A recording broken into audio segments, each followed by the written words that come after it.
Okay, so there is the boiling process, yes. We often look at it because we see kettles, and kettles teach us that it's all fast and it's really quick and it's all happening.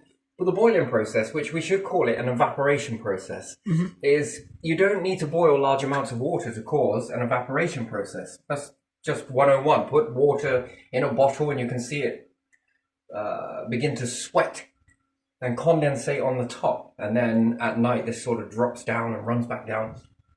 That's evaporation process in there, but it didn't get boiled. That's the thing. So the evaporation process, we've got to be careful about kettles, because automatically when we say evaporation process, people go, kettles. No. So I think rising damp was a myth. Yeah.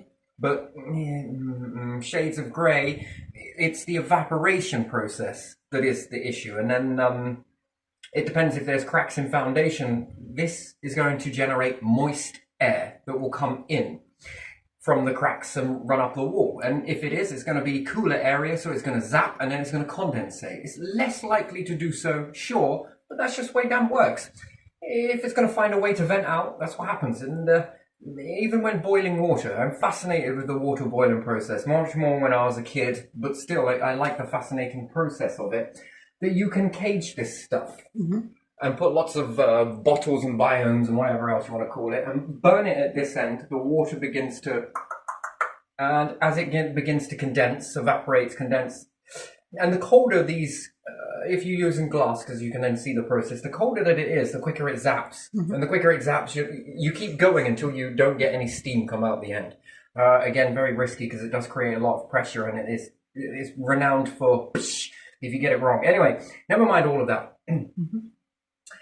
And that's an interesting process, right? And that's basically speed charging the environment. Yeah. Okay? Now there's a difference. So kettles seem very small, but very concentrate, large amounts of steam, yeah? Yeah.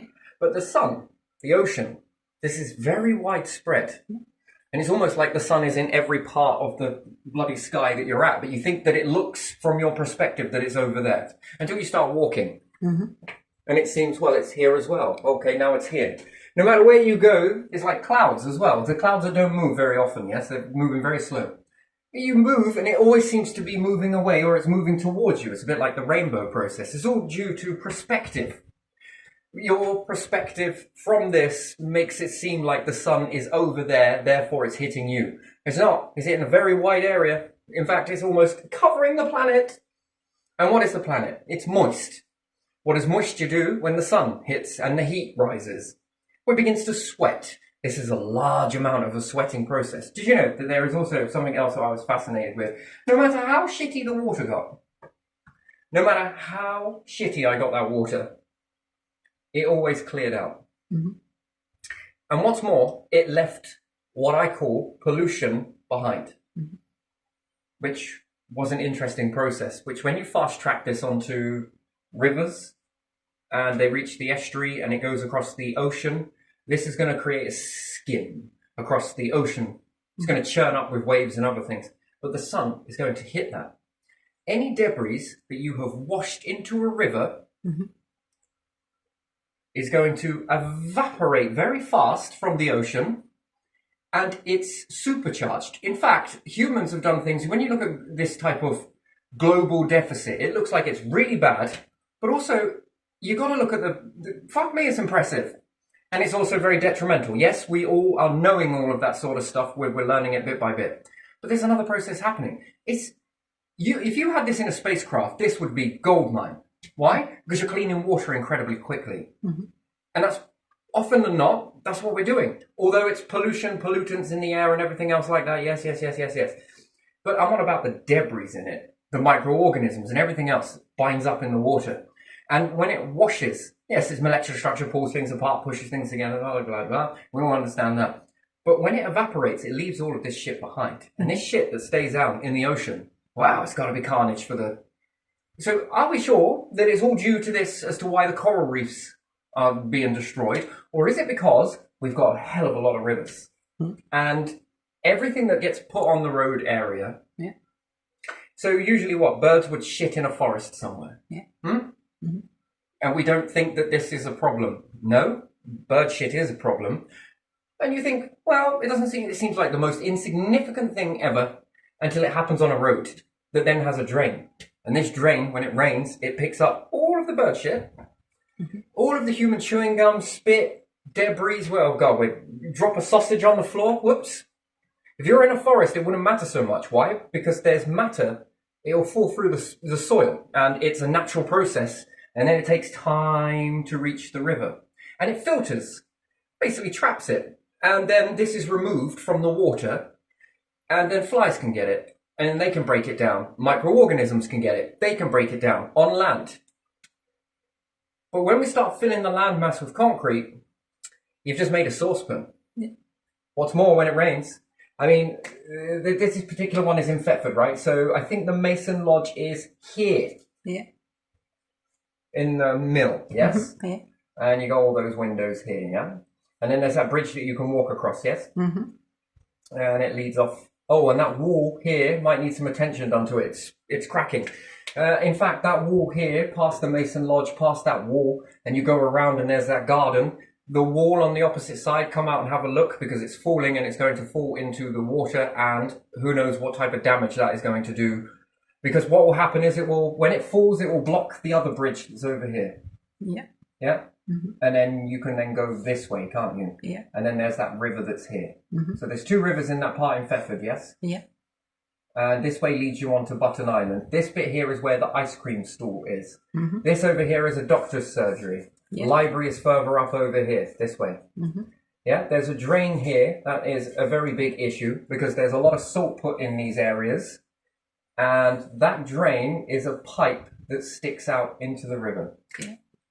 Every single piece of salt that you put on there is going into the river. Now, by and large, that's not bad, but year in, year out, you will kill fish with it because you're making the pHs, the balances of the river are changing. Salt bathing now and then is not that bad for fish, but constantly over a course of winter, every time we get a bit of ice everywhere, that is never a good thing because then it gets into the river and the fish will then struggle and then begin to die as a pH balance and other things. You've knocked the balance, basically. You are putting large amounts of salt into a river. Yeah. It's not meant to get there. And most certainly, even if it was across the land. So yes, there is salt in the air. The volcanoes in Hawaii are sweating loads of salt. Yes, lovely. There are salt fragments from sea mist coming into land. And it lands on the land, and it's quite beneficial. But once again, it doesn't make a fast track to the ocean. But when you put it on a saucepan called concrete, off it goes. Man, it's impressive, but at the same time. And then off of your roofs, birds shit on roofs. Yeah. Bird shit is high when it gets into water that it creates algae blooms. This is just the 101. You notice when pigeons shit on a tree? Yeah. Have you noticed how green they can turn a tree? Yeah.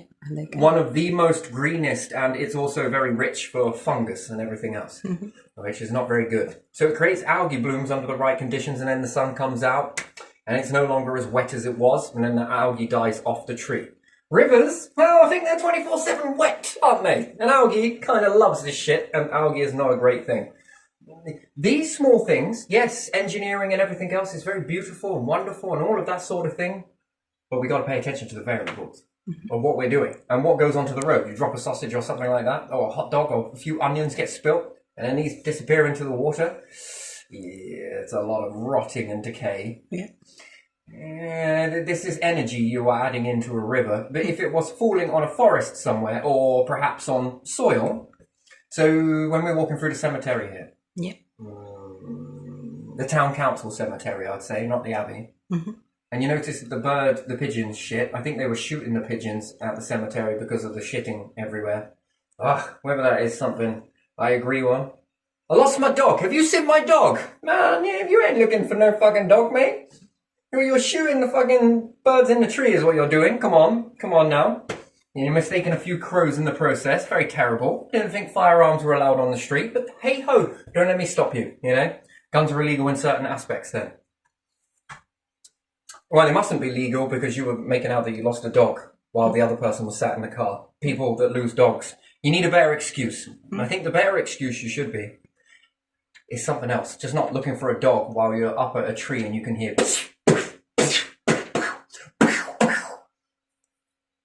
And then you hear the crows. The crows are getting very uneasy about that. That's a very interesting thing. Anyway, it's probably because the crows are shitting all over the path.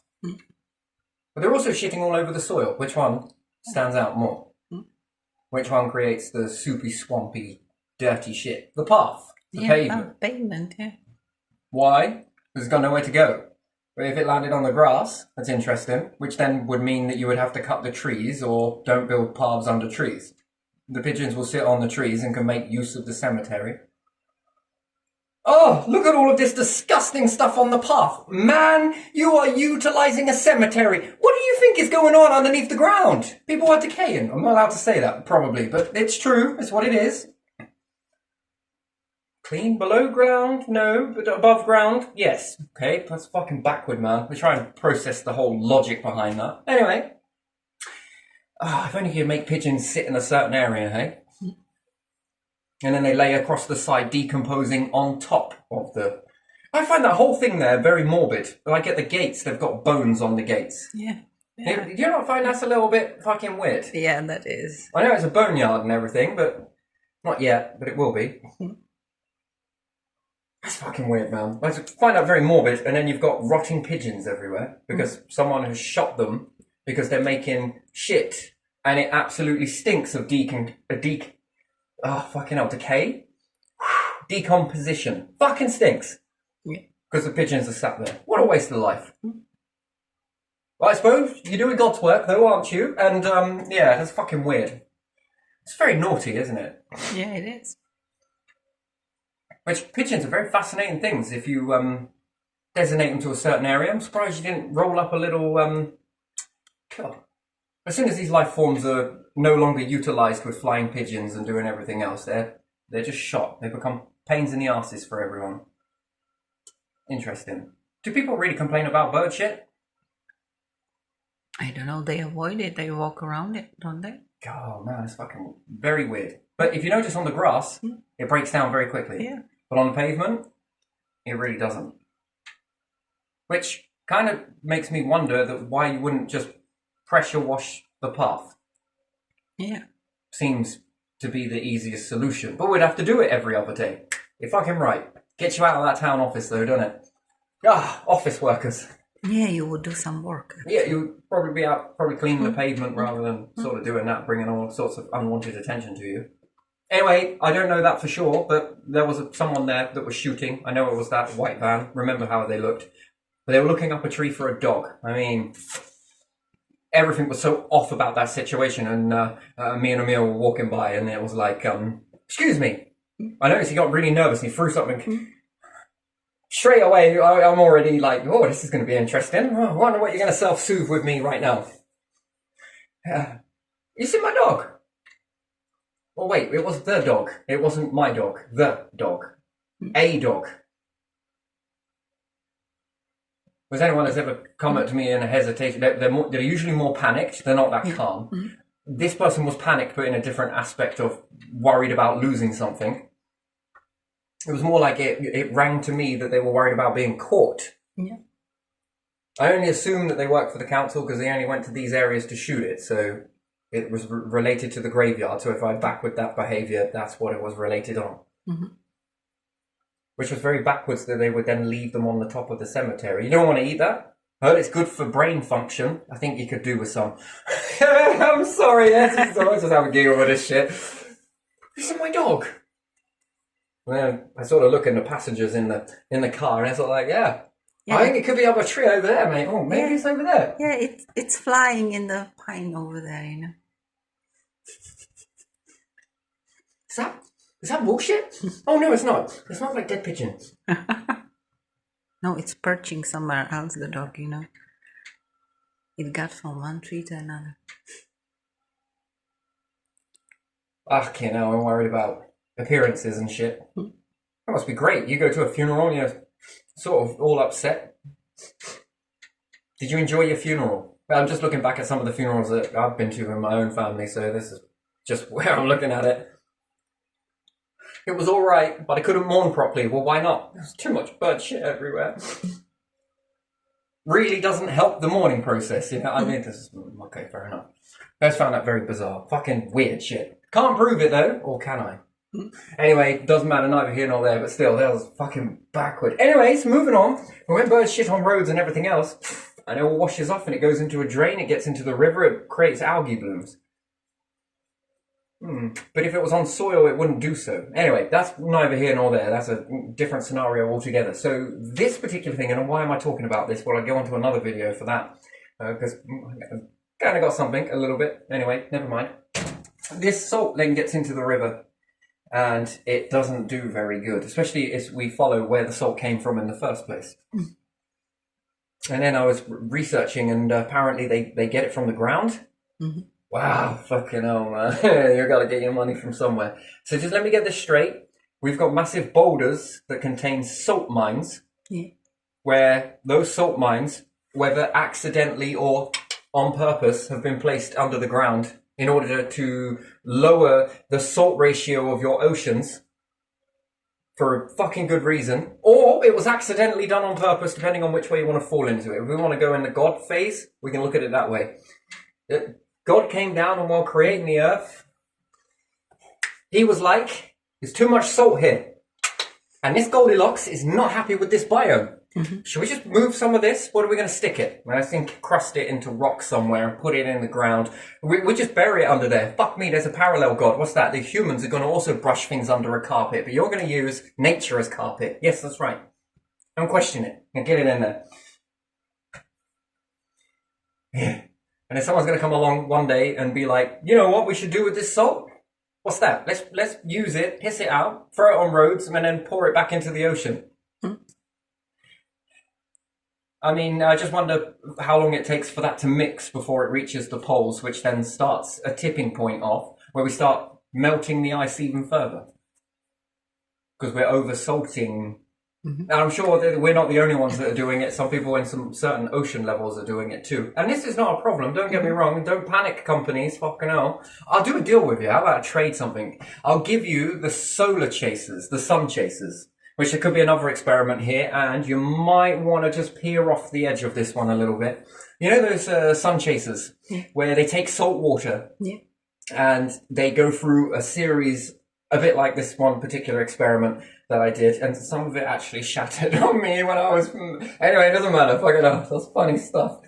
You want to catch the steam process so that you can remove... The problem is, these things build up with salt, which you want the salt.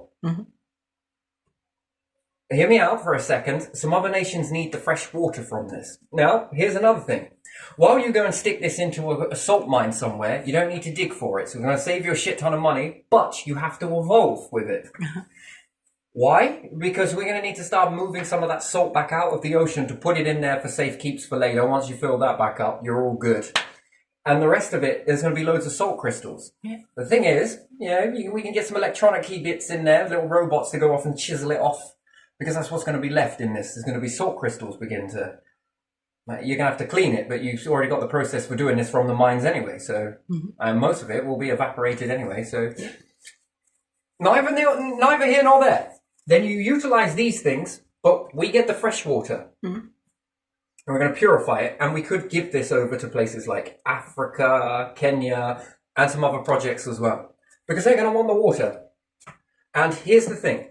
There's two things that play a role in this, okay? Two very big balances that we're playing around with, and it could be creating a situation. So, number one is we have water, and we have salt. So we've got water underground, yes? Yeah. And maybe it's trapped in boulders. For a good reason. You don't want to add too much of this. And you also don't want to add too much of this. It's very bad for individuals that don't like swimming. I can tell you this is extremely bad for you. Because you're going to up the water levels. And factor this in with Anglian Water and social housing's little deals to make more money. You're paying for rainwater to hit your house, flow down your house, go into a gutter, down your gutter, and it buggers off to a river somewhere. It's very dangerous, but don't take my word for it. You're taking most algae and shite, and you are fast tracking it as quickly as you can into the ocean. Well, to the river, and then from the river reaches the ocean. It's not a good idea. it would probably be better if you used Earth's natural process to clean through, leave the deposits behind on the land, and you get more of a purer water into your rivers, which then increases the life around. And it doubles up because it then begins to promote healthier life. Healthier life means that there are more bubbles being mixed into it. And the plants inside the rivers, wouldn't it be strange if rivers promoted more, and so did the ocean, promoted more oxygen from plankton and other microbes, and are they called reeds and weeds? Yeah. In the particular rivers. So they produce more oxygen when they let go of CO2. Anyway, if you are adding extra amount of salt and plus you're adding extra amount of water, sure, you're going to balance it out, but you're also going to cause more water to be there. So if the water is contained in here, that's good. But you've taken that volume and you've added it to another volume that is currently in circulation on the planet, yes? Yeah. And you're adding more water that was encased, which is out of the way, and you're adding it to your volume. And even in Africa, by putting in wells, pumps, and you're pumping all of that water up. In a place that doesn't replenish that, you are also adding to the sea level. And this is going to result around the world. If you do this all the way around the world, you are going to mess with your crust. Not good. 2, that water doesn't replenish. So it's got to sit somewhere. Therefore, it's going to increase the ratio of your... 1, it's going to increase the ocean depth. 2, this then means that rising oceans lift up the ice further at the poles, which then means they reach the sun. You're making little equators everywhere. Man, there are so many variables here that because the ocean level is rising, anything that sits on that gets higher. And, you know, before you know it, if we're reaching crater level, the equator, we understand that this then begins to heat the equator up even more because of the way it bulges. So it's even more closer to the... Oh, man, there are so many dynamics here that just run into shit street. Then you've got faster melting ice caps. If the salt level is... So you would have a current salt level in your oceans, yes? If you are making this via man-made objects and you are finding the salt crystals that are trapped in your ground, you are adding up pH. I think it's pH, isn't it? The pH levels of the overall volume of the ocean are increasing. This has a knock-on effect because it then begins to melt ice faster, and especially if it's fresh water. And what's more, it stops ice from forming together. Interesting, very interesting. And it's bad for life. Because at what level can coral... I noticed this, someone had some coral because they had some clownfish. It was like coral, I don't know, there were loads of plants. And they had this tube that they connected this side and then this connected to the tap. And it had to, oh man, it was such a long time, man, for it to go, it had to go through a salt filter in order to turn the fresh water into the salt water that it needed. But if this thing didn't produce enough salt, it killed the fish and the coral. And if it, likewise, if it oversalted it, it also killed everything. And then I noticed then from a very young age that inside this tank, that everything was in between a balance. It could cope with this much too much, and it could cope with this being not enough, but it was really happy at optimal ratio of this. And when it was too much, everything died. And when it was not enough, everything died. And I was just like, man. And these fish were like, what, 400 quid for a fish? I was just like, whoa, whoa, whoa, whoa. So, you know, the pressure was already on. If you're going to clean the tank out, if you kill everything, you've just killed about 2.5 grand's worth of stuff. Yeah, I'm not doing it. I'll give you some cash. You can shove it up your ass. Yeah, I'm not doing that, man. Fuck that. Well, it used to take so long, you know, and you had to basically, you know, he said that if you dipped it, if you dip it, and we had these pH paper, I think it was, in between the balance, to get the balance right, you become very good with it. I think now it's more electronical. So when you factor that in, that's how temperamental this stuff is, too much and not enough. And therefore you look at your oceans, and that is a tank, if you think about it, but a larger one. And a lot relies on it. And if we do things like this, whereas before we were doing it blind. So it was revolution and it was a pretty impressive thing. But now, when we get more intelligent and we start to learn things, well, I think we need to understand the pH levels and what's correct. Well, then you need some mathematicians and scientists to calculate the volume of salt that you've sold from a mine, to then work out how much has been put there, how much you're putting on roads. And the fact is that you're taking it from here and adding it to here. Plus, if with the water, you're taking it from here, which is stored, it's not evaporating. Mm-hmm. Yeah. And you put it on your ocean, well, you just give the sun more of a fucking Hoover effect to do, and then wonder why all of this water is falling from the sky like we've never seen this before. Well, yes, it's gonna give you more rainfall per area if you're adding more water to be evaporated in the first place. Mm-hmm. So I don't understand the logic. Everyone's like, whoa, what the hell is causing this? I fucking wonder. Is this a trick question? I mean, do you want the answer, or are we going to beat around the bush for a bit, kick tires and shit?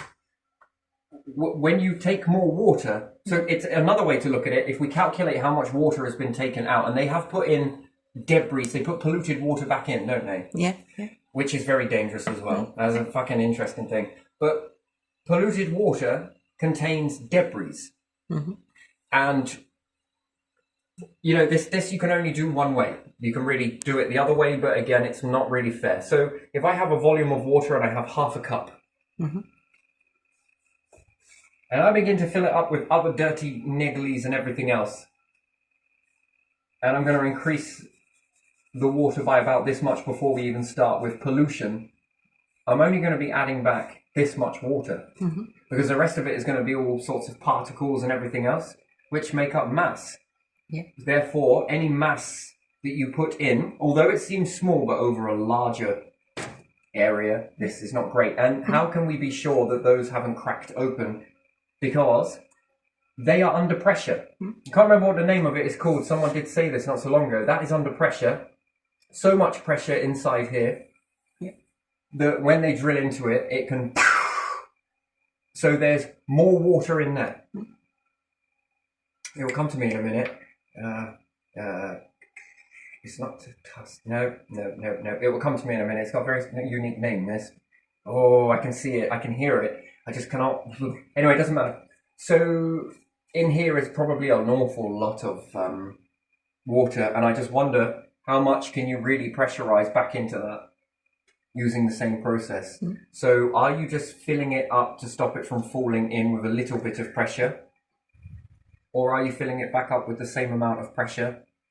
And then how do you monitor it to know if it's cracked later on? Because if you've drilled into it, usually you might have split into that. And then how do you seal it back up again? And is there any leaks in that? And is there any way to check?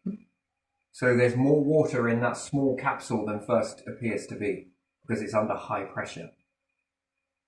So, you know, it's on the verge of becoming a solid. So I wonder what isotope the water is in there. You know isotopes? The deeper under the ocean you go, the more the isotope is. And we were talking about this in...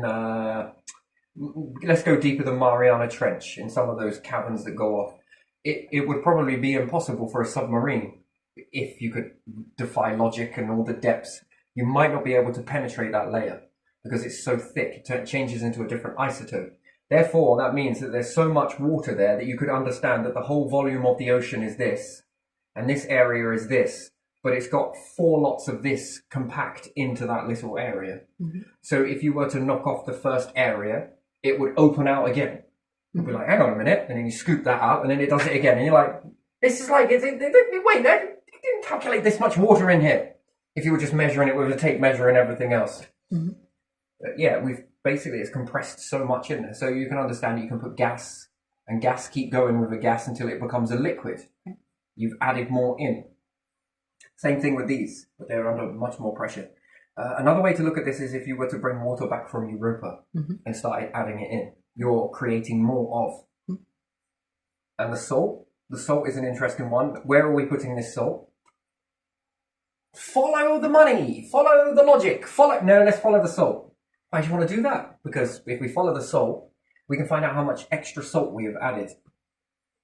And it would seem that in hindsight, yes, 2020, looking back, that if we would have took the salt temporarily from the ocean and then put it back into the ocean and take it from the ocean and put it back, this is a healthier cycle, although it does knock the balances for a temporal time.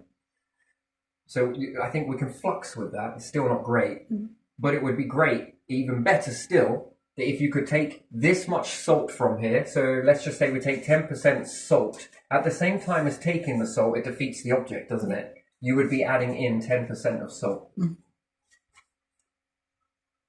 Yeah? So as you're taking it out, you would be adding it in, which doesn't make any fucking sense, does it? Because you already have the...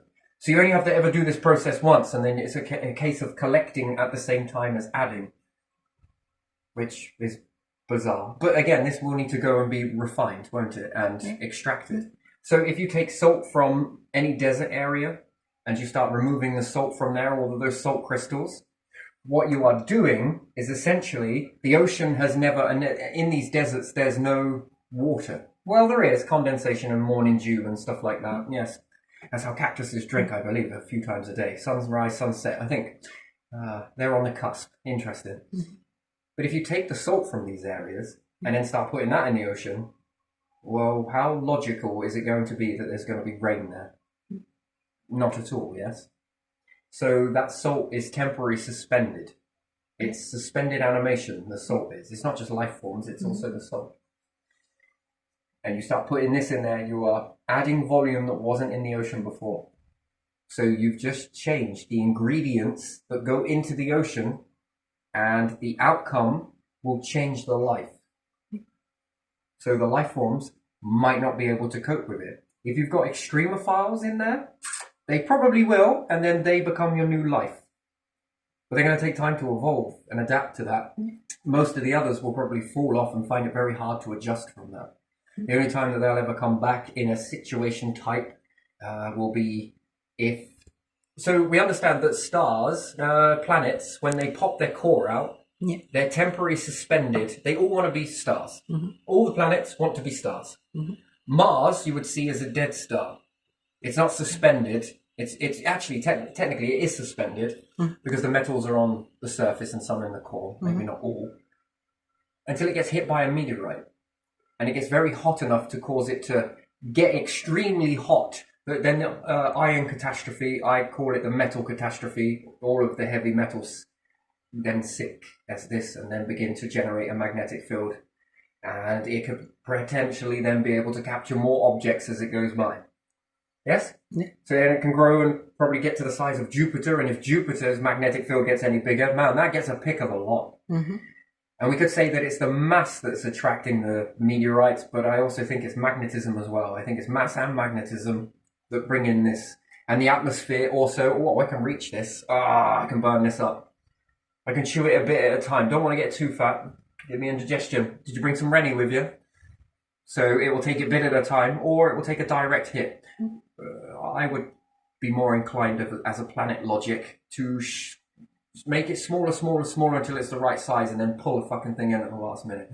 Wouldn't you? It means that I'm going to not get broken in the process. I don't want to break. The objective is to collect more mass in order to shrink, expand up more.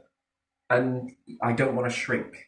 Because if I shrink, I have to start the whole process again, and that's a longer way of getting to be a star. And if I do lose any of this debris, the other planets beside me will become stars. And I think it's more of a, I want to be a star. Jupiter is, it's believing it, it's going for it, and I think it's going to do it. So we understand that there's this sort of suspendedness of this, and a very wise dance. And it's evolving slowly. So we could look at Jupiter as being more alive than Mars. Earth is somewhere in the middle, but still has potential to get to Jupiter size if it plays its cards right, utilizing everything in its little tricky arsenal to do it. And the star's like, well, you know what? That's probably a bit too big for me. I don't want to gobble this one just yet. What's it made of? No, I don't like it. You have it. They are Jupiter, and Jupiter's like, fucking right, mate, I'll have this. And it adds more to what it is, and slowly but surely it gets bigger. It's going to start fusion process. And Earth, maybe.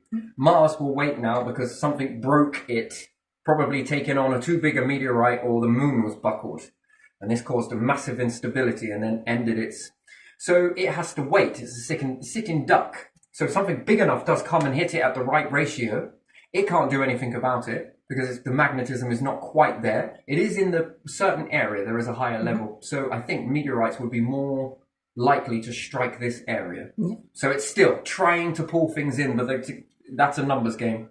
If it's only got more of a magnetic pull on this area, it hasn't got a north and south, and it can't wobble in order to pull it in or throw it away, depending on what it is.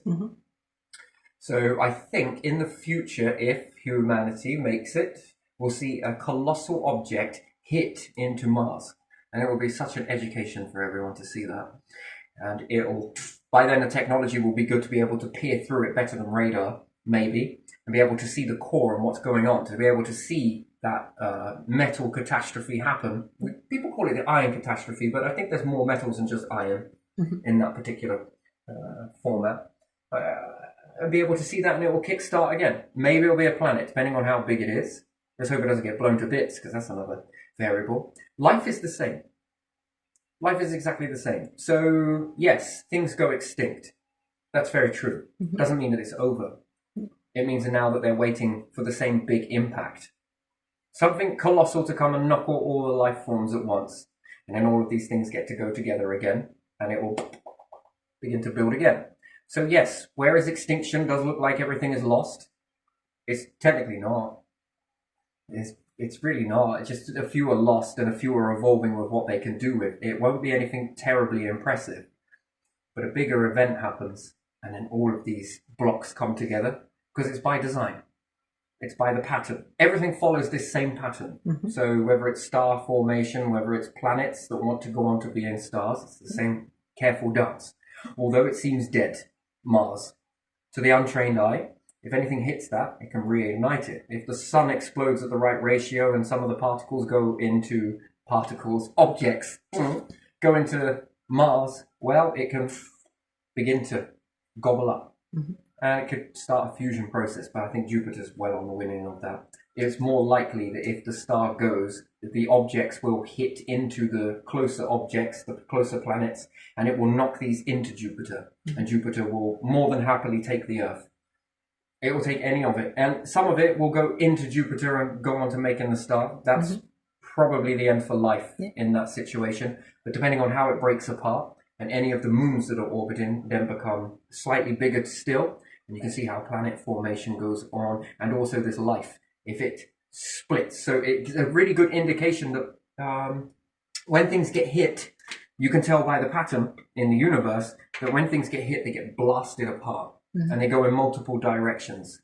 And that's why life is so important, to try and dominate a planet as quickly as possible, because it's more chances if it gets hit. It's waiting for later. I want to dive into the evolution one on another one, because it's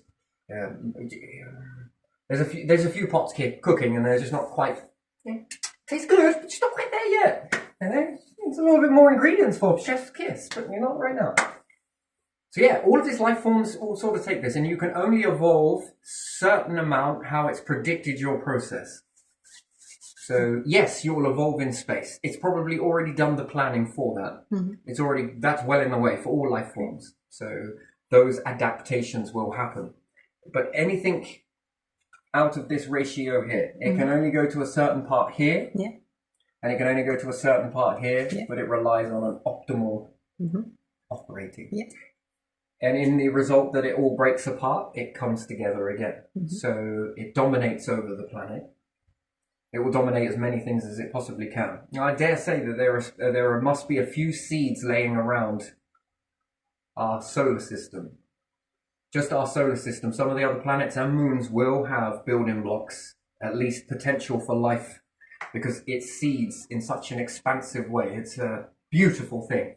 Life explodes like stars. It goes in multiple directions because there's more chance. There's more opportunity. So you understand that everything follows this pattern here. Everything. Whether it rebuilds the same way, that's the trick. No. Because it's got an objective. Now, what is it doing? Well, it's like asking the universe, yo, uni, what are you doing? What are you up to up here? Come on. So, and some things are suspended. So our planet is basically in limbo. Not enough to do fusion with the moon orbiting. Not quite enough. But it's not below it enough to cool down either. It's suspended into a cycle. So when thinking about making something along these lines, and this has got 5 meanings to it so far, so I've not removed it just yet. Yeah. You can suspend an object, especially metal. It's beautiful, isn't it? In that suspended state, just like the universe is in this in-between stage of a cycle. Could you imagine doing it with the whole universe, of suspending it in between an area where it's not growing and it's not shrinking? It just stays fixed. Not enough to go completely out with this pulling and pushing and squishing and squashing. It's not enough to create fusion, but it's also not enough to cool down either. You suspend it in those between stages. Any life forms that do that and achieve that, I would make fucking room for you. I would, wouldn't you? If you were a god, or whatever you want to call the after. The cherry picked. This is interesting. Yeah, wouldn't you? That's impressive. To be able to work it out and, you know, maybe need a little nudge or a flick. Suspended. I wonder if there are any stars that are suspended in this way. It's very unlikely. So I think size is everything. And therefore having a load of these, and then you look at plants and flowers and then you think, what are you trying to tell me? I think this is what it's screaming at us. Well, it depends on how you read it, I guess. It's cute. The ancients seem to know something. Oh yes, where did they learn it from? What's your purpose? Anyway, so yeah. The ocean is a bit in this way as well, you know, to be able to suspend it in this way. And life forms that are in there that will go off and be extinct. Well, the larger effects will happen, but whether that stays extinct might rely on a bigger catastrophe in order to rebuild with all of these levels at this particular... You can't exist on a planet without feeling it. That's the thing, and you're eating it, although you try and clean all of your food and everything else. Like, really, I've got to remove all of this stuff on here, you know? Everything in evolution has learned it already. It's learning. The gases are changing, it's learning that too. Or it might not know what to do with it now. And it can't evolve to that because it was out of the prediction ratio. But what it can do is rebuild the structure next time to be able to adapt to those. And it's very dangerous as well for trees to learn carbon monoxide. Because if they do switch over to carbon monoxide, let's hope that it doesn't let go of carbon dioxide. It shouldn't do. It's very intelligent enough not to do that. To be able to work with 3 gases, 4 gases, 5 gases to add to what you are. As opposed to, let's let go of carbon and go over to monoxide. There seems to be more of it. That would be a disaster because carbon monoxide is not something that is going to be guaranteed. It is a byproduct of something else. And if that mechanism falls down and trees adapt over to it, so, you know, genetics and different things like that, and if they then intertwine and cause a change in the dynamics of trees forever going forwards, you know, sometimes these life forms might need to be temporal in genetics in order to exchange the gases, filter it and clean away all of the debris that are not needed so it doesn't affect Earth. And if they move over to a more greener approach to things, then this stuff is safer to put back into the Earth. And then the trees, as you know, it can go on and you can go on and that keeps the balance. But you're also going to need to do some stuff.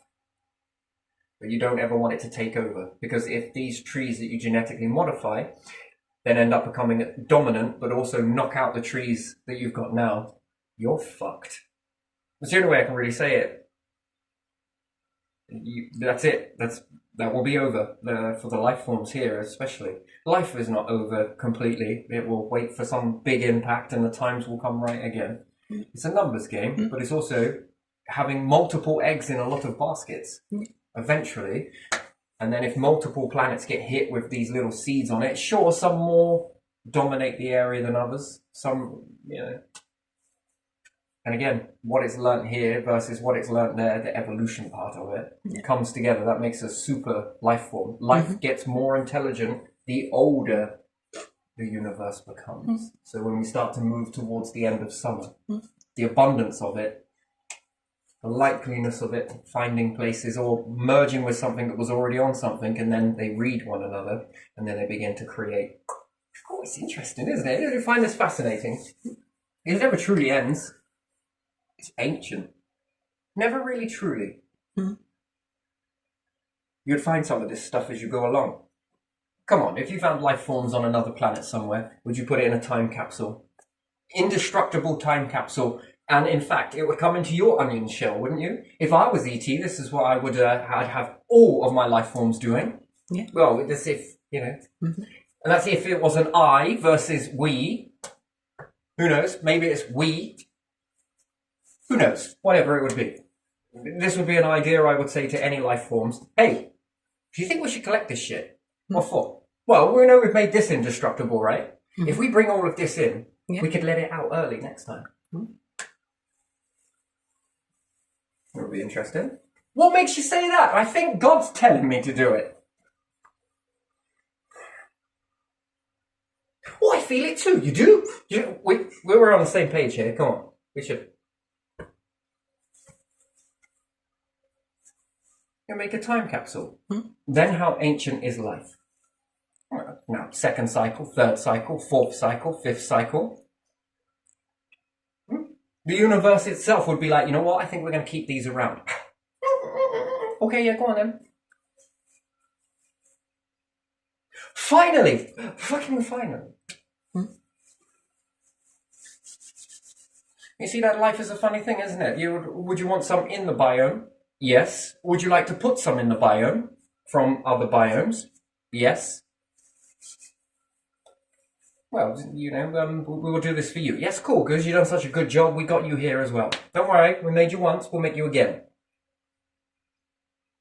Do you want to stay here, or do you want to come to another one? Or yeah, I'll keep going here if that's cool. I keep playing around in this area. I'll tweak the life for you. I'll try and get some vessels that we need.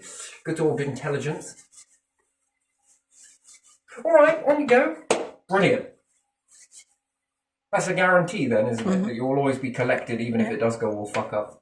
You can really relax in that. But would you abuse it? Probably not. No. You might try and find ways to even prevent it as you grow. Interesting. What's it all for? Well, there is a reason, but what's the point in bringing it here now? What is the point? It serves no purpose. And can you really prove it? No. Can you disprove it? Also, no. It doesn't make it a theory then, does it? Makes it a possibility, and it could not, or maybe. Interesting, isn't it? Do you find those things weird? Yeah. When you think it really outside of that, but what is the overall purpose for collecting all of this? Why to shape it in this way? What's it for? There is a purpose, but the point of saying it, what if you can't see it? It would be something that you'd have to believe in. Then is there any point saying it? And some other life forms are like, we believe you! I'll be there in a minute. I'll come and tell you about this. But the ones that are usually in disbelief, what's the point? I believe we can do this. Fucking me is fucking crazy. I'll save myself the bother then. Hell of a thing here. Oh dear. Anyway, but so yes, salt and water maybe runs away and causes a situation that we don't really want to be in. And whose fault is it? Your fault, my fault, their fault, this is everyone's fault. It's God's fault. Why did God leave it here then? The planet's fault. Natural influence's fault. Yeah, whatever with all of that shit. Can we get past that stage? Next one, solar chasers. Do you know what I find fascinating about solar chasers? These sun chasers. Is being able to extract fresh water from a situation that is already extracting fresh water, which then does it stop it raining very heavy in these areas because you've already taken it. The sun's like, I want it. No, this is mine. You can have all the rest. I'll take this, okay? And this one, and that one, and maybe all of these over here as well. All right then, there's enough for all of us. Yeah, you suck this up naturally, and we'll take this one, and we're going to be a bit more responsible where we're putting this. Whichever we can put it into other land masses, and it works in reverse as well. Can you put too much water on areas that cause it to absorb very quickly? And then you start to lower the sea levels too much. Because I think we're really good at finding it in the ground, and we let it all out, and then we put loads of concrete over the top, and then we're like, fucking in there, and you get off my land, get in that river. The river starts going, I don't know if I can handle any more of this. Would you just take it? What should we do with these? Let's put it in the river. What about the salt? We'll just let it go in the river? And then rivers begin to burst their banks. They're moving an awful amount of debris that we've never seen before. We've got bird shit now entering into it. Whereas it's a variable, right? A few birds are going to fly over the water, perhaps. But they're more likely to shit on a tree and your car, parked underneath a plum tree. But even still, it's on a road, and then this road's on a hill, and there's a drain that has a pipe that puts straight into a river. This shit is all washing off. And it's going straight into the river, keeping it nice and moist. And then we're learning education about how to wrap food to keep bacteria off it while putting it in the fridge. But we're not looking at the environment and thinking, you know, how do we store bird shit? Probably not this way. It's like having chickens on a fucking concrete pad. Oh, wait, they do. But you would just wash it off into the field, right? Chances are most of that will drain, and the harder debris will fall, and the rest of it works as nutrients. And then it washes through certain things and makes it to the river slowly. Very slowly. And then it leaches in, trickles into the river a little bit at a time. And it's got to take time to get there. Pipes? Fucking hell, there's no pipe. There's rush hour all the time inside fucking pipes, isn't there? It drains, it's rush hour. It's there, it's gone. It's magic. Now where is it? In the river. In less than 25 seconds. This is impressive. You ever thought of using this as transportation? Don't get me started. I mean, yeah, that's fucking quick. I'm surprised CEOs don't look at that and think, if only my workforce actually worked as quick and as efficient as that. You lot, we're going to learn how to work here in this factory. What's that? You want to work like this. It's a drain, sir. You lost it? Yes. No. Sort of. You see the way I tip this water in here? Gone. See how efficient that was? You guys need to learn some efficiency here. Now pull your fingers out and get your ass into work. I'd be a great fucking work coach, wouldn't you think? Yeah, you look like one. Do you reckon? I'll get you all motivated. Play a really good fast theme tune track somewhere, wouldn't I? What are you going to make me into? I'm going to make you work like this.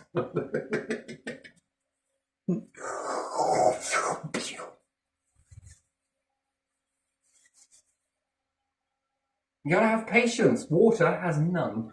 It's there, it's gone. And then any oil, any debris, any bird shit, any salt. And in some aspects, yes, there is scientific understanding that fish that are salt bathed can lose parasites from fresh water.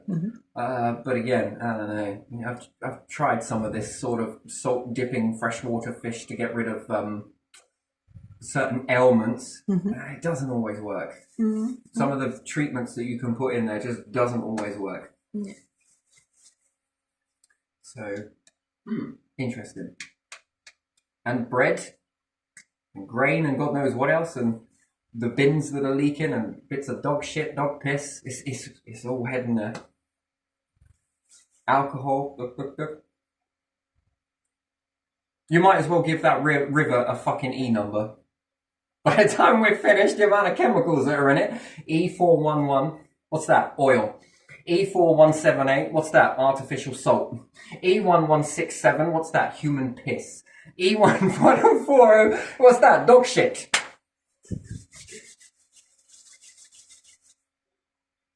Everything and anything. And then all of this stuff relies on all of this already dissolved stuff, plus any chemicals that reach in there. We often understand that chemicals if they make children hyperactive, what happens if you put it in a river? What are we going to do? We want to make some very hyperactive, microbes in there. Mm. Are they learning this stuff? What happens if they learn this stuff over a long period of time? It might be safe for your body, but your body relies on an environment, a spacesuit called a planet. Mm. Yeah. It's a weird way to think of it, but that's what we're relying on. And then the ocean, and then the sun is really efficient, isn't it? And then the clouds are like, you know what? I think I can hold this. I think I can hold this. Oh shit, I just pissed my pants. And it just drops it all over the land, and everyone's like, where's all this water coming from? I just don't ever remember it being like this. Drains and rivers. Large amount of concrete. We've made concrete baths. My word, the Romans would be impressed. They would, wouldn't they? They'd be bathing. Just without Pompeii this time. Anyway, so it's not all doom and gloom, but we got to figure out another way of getting this to sit somewhere and trickle through gently. A place where it can fill up and not through concrete and anything like this. And there, is it because we're favouring profit over extinction? And it's not all lost, because with these solar sun chasers and everything else, yeah, the only problem is they're going to get hot, but I wonder how long it would take for the sun to actually evaporate this naturally in there, and it leaves the salt crystals behind. And this is a visual representation of what the sun is doing to the salty water that we put on the roads every winter that get into drains, ditches. That's not too bad. But what it's doing to the ocean, and we're up in the pH level of the ocean, because that salt stays behind, but the water volume is now gone, and therefore it's left a higher pH of salt. And then that's like, I wonder if that's good. If it's too salty. And then, what impact does that have?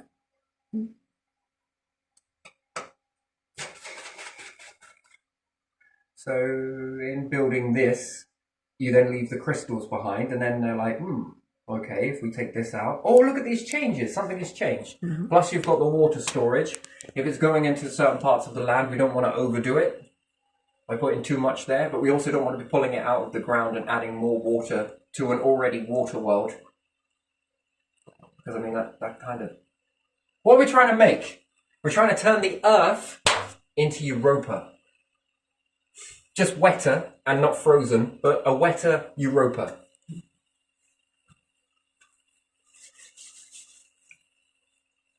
And then God is sitting there like, wait a minute, it was a Europa.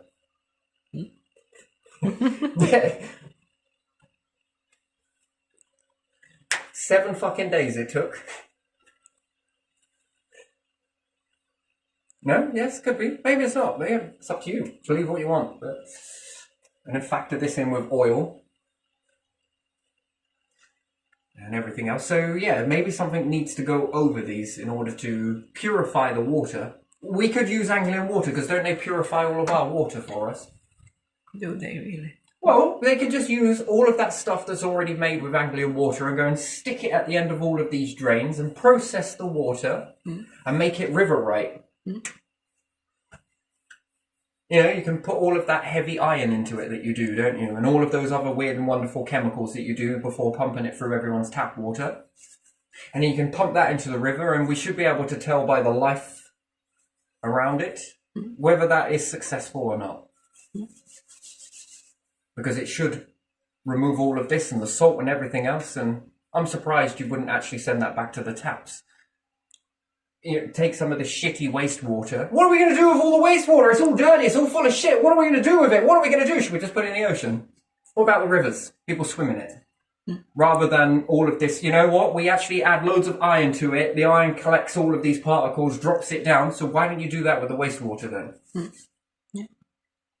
That same process, you know? If it cleans it before it comes, because you've got to clean water, that's an interesting thing, then you should be able to clean the shitty water that leaves then, shouldn't you, using the same process? Yeah. massive campaign across the UK. People are given more and more phosphorus.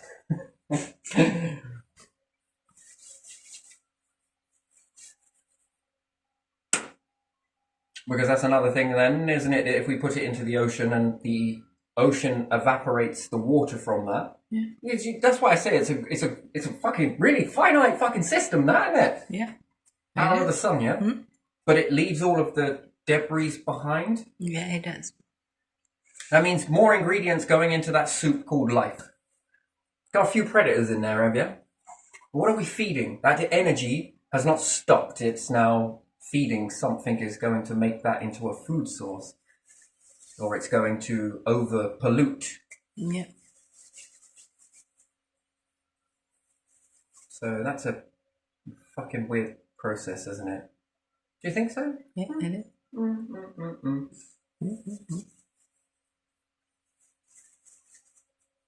I don't know. Anyway, there you are. I'm going to leave it there. I think that's all I wanted to talk about on these ones. I'm just making room, by the way. That's all I'm doing, is making some fucking room. So I'm just releasing all of these smaller tidbits everywhere, and I got so many. Every time I do it, there's another 10 things pop into their head. It's like, fuck's sake. I don't know what else to do. But yeah. Anyway, so these drains near rivers. Oh, that wall there is broken. You might want to have a look at that, because if that falls, it will block the flow here, and then the river will start eroding underneath the mill, and it might bring the mill down. Yeah. Just have a check on that. And if you follow the river next one up to the next bridge, that bridge is cracking as well. Yeah. Which would then be a hell of a disaster if all of these things happened at once. Because it might put pressure on that bridge. And then if that breaks, well, Thetford is going to be very different, but towards the end of it. So that might need looking at.